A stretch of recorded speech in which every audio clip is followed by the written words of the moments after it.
Let me begin by asking from your academic credentials that clearly looking at them bottom up. And having said how you began your journey for getting your degrees all the way to Harvard, Kennedy, it's Kennedy what? Kennedy School of Government. School of Government.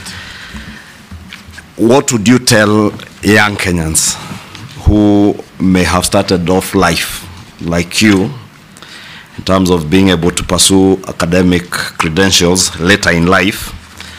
That would be one. Two, you come from a region where the blue economy, as you say, holds very huge potential to create employment. And I'm sure probably from your research you may have known that there have been efforts by the government since 2015, 2016 to try and get Kenyans to work in the Caribbean, but have had problems accessing visas to travel through the US.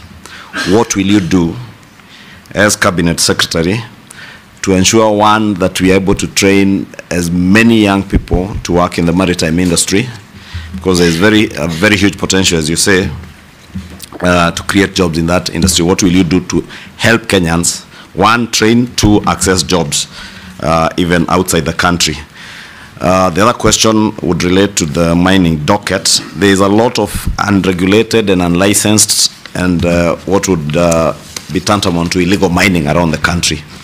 What will you do as CS to ensure, one, that any player who is in the mining industry in Kenya is licensed and regulated, and that also involves things like quarries.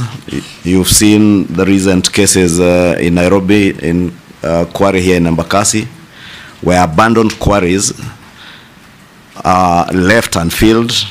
They have now become graveyards for criminals. They are dump sites. What will you do to make sure that anybody who is involved even in quarrying is one, taking care of the environment, especially in getting to refill many of these quarries, and that industry is well regulated and anybody and everybody engaged in it is licensed? Nominee.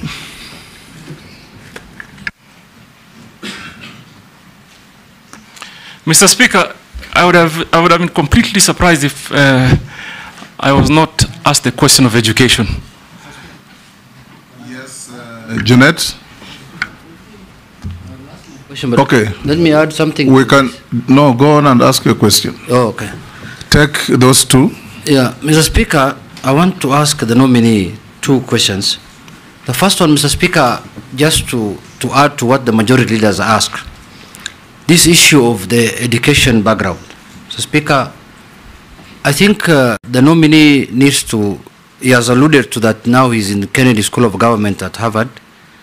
We want to ask him to clear this matter, because this matter, it comes up during elections and goes down after elections. It comes up during elections, goes away after elections, you win the election. We want to slay that ghost today here. Can you share with us from the beginning to the end how it went? And my second question is that where I come from, Lake Victoria is next to it.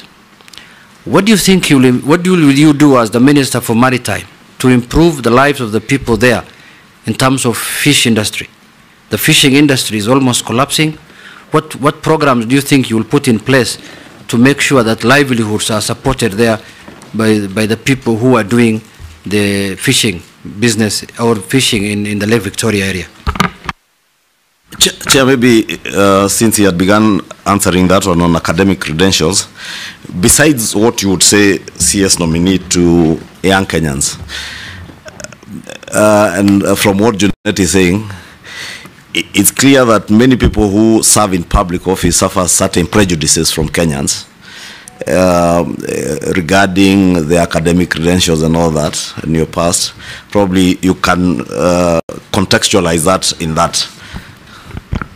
I am certain there are many Kenyans who are surprised that you can even converse in English.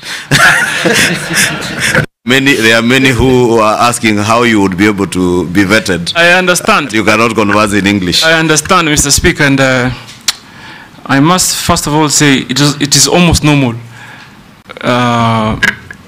for people to cast doubt of Wapwanis. Sometimes, and Owen Bai and Mishi Boko probably will bear me witness. But we can and we are as qualified as any other Kenyan. Now, Mr. Speaker,